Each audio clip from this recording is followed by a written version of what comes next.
友，大家好！现在是美国奥斯汀时间的第二个节日。我们现在是在德州首府奥斯汀门口。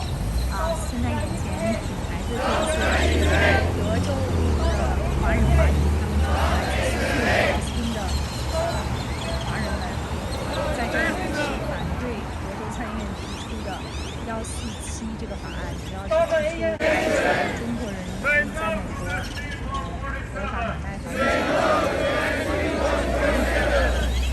Texas is our home. Texas is our home. Stop racism. Stop Chinese hate. Stop Chinese hate. Stop Asian hate. Stop Asian hate. Stop racism. Stop racism. Stop Chinese hate. Stop Chinese hate. Stop discrimination. Stop discrimination.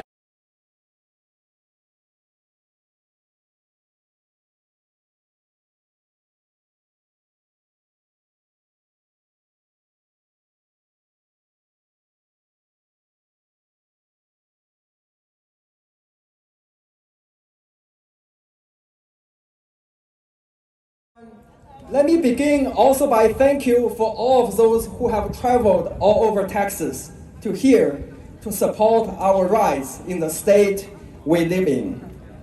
I am Dr. Yue Zhang, a professor from Texas A&M University. I'm also serving as the General Secretary for the Asian American Leadership Council. I'm actually like each and every one of you come to Texas because I believe this is a state that I can start a career and a life. I'm also like each and every one of you, work hard, support my life and family, pay taxes, and strive to live a good life. I am also like each and every one of you, believe that the state would welcome everyone and treat all of its citizens equally. If you have asked me 2 weeks ago that I would be in Austin to attend this rally, I would have not believed it. But here we are, all coming here today to the state capitol for the same reason. The reason we come here is not for asking more, but merely asking for the same rights as a basic citizen, to have equal and free rights just like everyone else, including our rights to purchase a real property. I still remember the time that I purchased my first and only house, the excitement of owning a place, the feeling of stability, the sense of inclusion. From then on, I feel that I belong here. Housing is not just a shelter, it's actually a symbol for belonging. However, the introduction of the SB 147 puts our basic rights in danger. As most of you already know, this bill bans full country nationals, including all Chinese nationals in the US, in the state of Texas actually, from purchasing any real properties in Texas. Ironically, most of them who will be suffered from this potential bill, just like all of us here, support democracy and making contribution to the state and the country. They can actually be students who have a family and want to buy a small house so their children do not have to worry about moving from one place or one school to another during their elementary education. They can also be people who have work visa and are in the energy sector or high-tech industry working hard to help Texas embrace the 21st century technologies and hope to make Texas a permanent home and to start a family.